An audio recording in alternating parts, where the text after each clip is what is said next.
with me? Yes. This is insanity of the highest order. Every time an African leader has tried to do what's best for their country, they were assassinated. Majority of them aided by France. We know of one particular story that had we not known about it, it would have been, oh, there we go again, the Africans. In about 25 years ago, a group of young, rich white kids were having fun in Cape Town. They found out that there was oil in Equatorial Guinea that just been discovered, and they wanted it. So they set out a plan to have a coup in Equatorial Guinea. So while the Guineans are busy fighting a civil war, they will be siphoning the oil. But they made one mistake.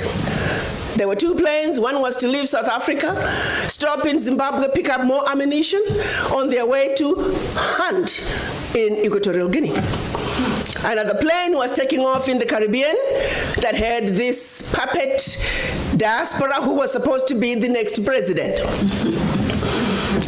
Mugabe wondered why such young people needed such powerful ammunition to go hunt in Equatorial Guinea. In doing his research further, he found out that this was a coup in the making. He allowed them to land in Zimbabwe. They loaded their plane, and just before takeoff, they were all arrested. The ringleader of that group was none other than the son of the former Prime Minister of the United Kingdom, Margaret Thatcher. She had to fly to Zimbabwe and paid handsomely to get her son out. The last one of those prisoners left Zimbabwe about 6-7 years ago. Had these young people succeeded, it would have been another coup. There you go, the Africans again.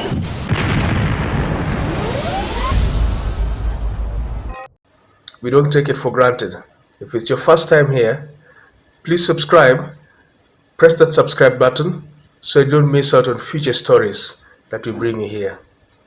We were way ahead of them in our civilization. They set out to destroy us. And Berlin Conference put the nail on that coffin. So they gave Djibouti the same sovereignty as the United States. They gave Burundi the same sovereignty as China. They gave Togo. You see, the EU realizes individual little countries, they can't survive on the world stage. So they come together as the European Union. Now picture this now. So they cut up this Africa into the tiny little countries, small economies that could never survive on their own, but gave them the same sovereignty as the big boys. So that way, when the little bitty countries go to the world stage for the purposes of development and discussing trade, they're wannabe boxers who are being thrown into the heavyweight boxing ring every day. How do you put China in the same boxing ring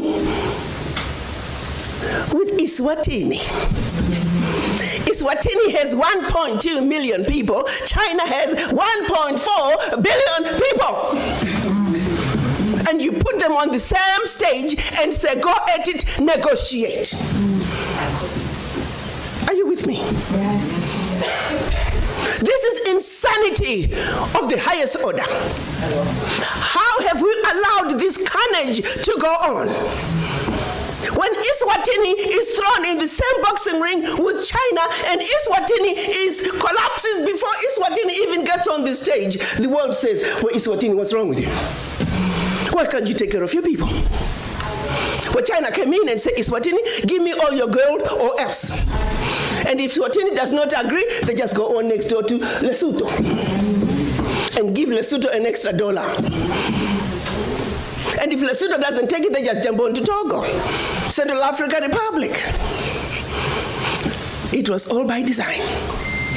1884. They did something else in addition to chopping us up.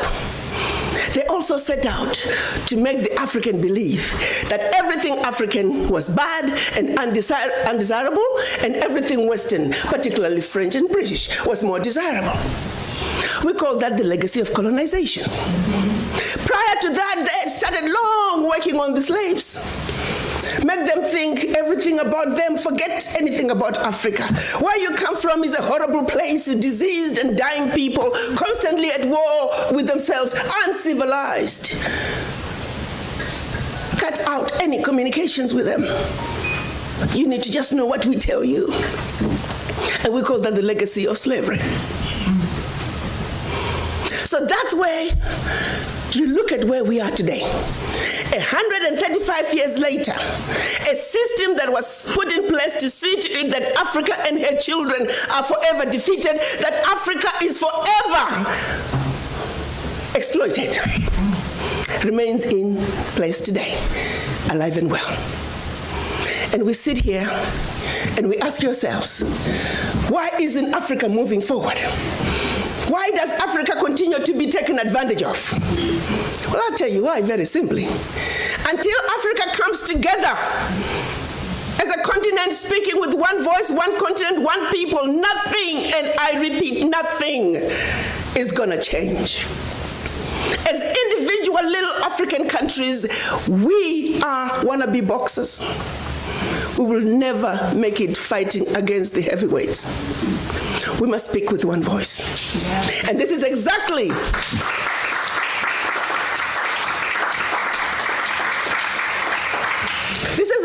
what our Pan-African leaders wanted to see happen in 1963 when they came together in Addis Ababa, Ethiopia. They clearly stated that Africa for the Africans at home and abroad, and that African Union was now.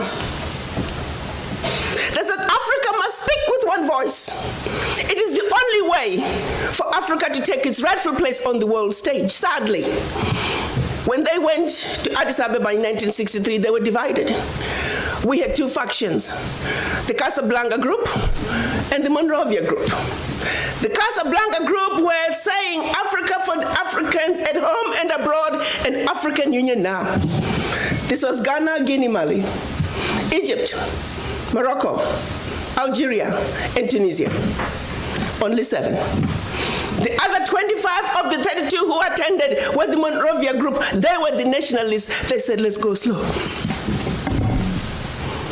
Let's kind of wait on this Pan-African thing. 55 years later, 56 this year, we're still going slow. As if it wasn't bad enough that we were divided up into the tiny little countries that we are today. The gift that Berlin Conference gave us.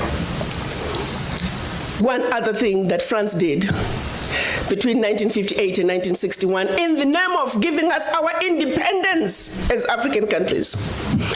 France forced the Francophone, and I hate that terminology. There is no such thing as Francophone, Anglophone. They made it up. But for the purposes of communication, I will use that.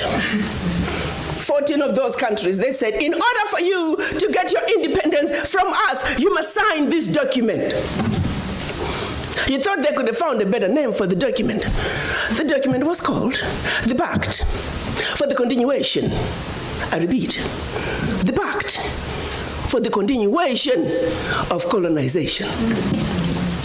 We are talking about giving you independence, but sign this pact for the continuation of colonization in a different format. And I'm going to highlight some of those issues that they said you must agree to if you are going to be independent. Hello. Maybe we need to redefine the meaning of independence for the French.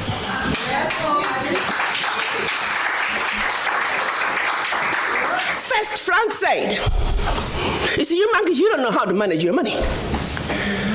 We're going to demand that you deposit 85% of your bank reserves with the French Minister of Finance. Under the French Central Bank, under the control of the French Minister of Finance. France is then going to take your 85% bank deposits from each and every one of you. Deposit those funds in the French stock market under the French name. And you may or may not know the returns. Today, as we speak, the latest figures are saying for every 40 billion that France invests in the stock market from Africa, they are realizing upwards of 300 billion in return. Every year in, year out, because of these deposits from the African countries, France is taking out of Africa over $500 billion. Now figure it out. For every 14 billion, the returns on the investment are over 300 billion, and they are taking over 500 billion. So in actuality, France is taking out of Africa trillions of dollars year in and year out from us poor people, Africans. Back to the pact. So should you want to access some of your money that you have deposited with France, you have to submit your country's financial returns. And if approved, you get to get it as a loan. You can only access up to 20% of your money year in, year out as a loan at commercial interest rates. Your own money. As if that was not enough. They said all your minerals discovered, yet to be discovered, all your oil discovered, yet to be discovered. France and French companies have the first right of refusal. If there's anything left over that the French companies do not want, your people might have. To this day. They said you will only use the currency that we created for you because you're special Africans. We call it the CFA. There was the Central African CFA and the Western African CFA, same animal.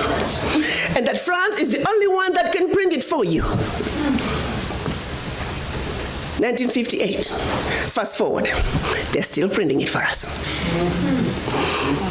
And if you start misbehaving, they just stop printing your money.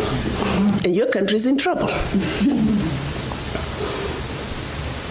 They also said your language of instruction shall be French, whether you like it or not.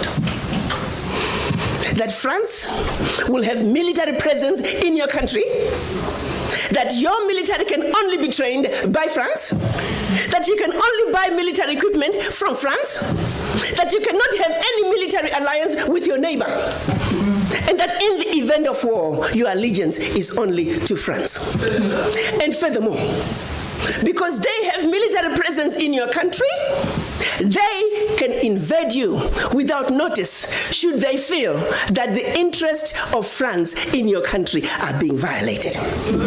Teach, sister, teach. Speak on, sister.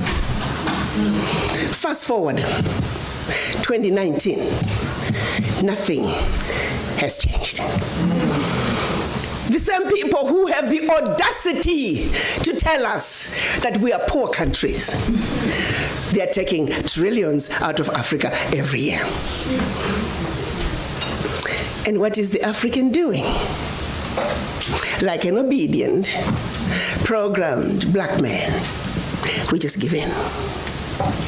We know the facts, but we just do nothing about it. Now, you have to say some of the fears are real, because the France that has sold you inferior equipment to theirs, France that has trained your military to be inferior to their military, they are now in your country. They can invade you. They have the permission to do so. They can destabilize you.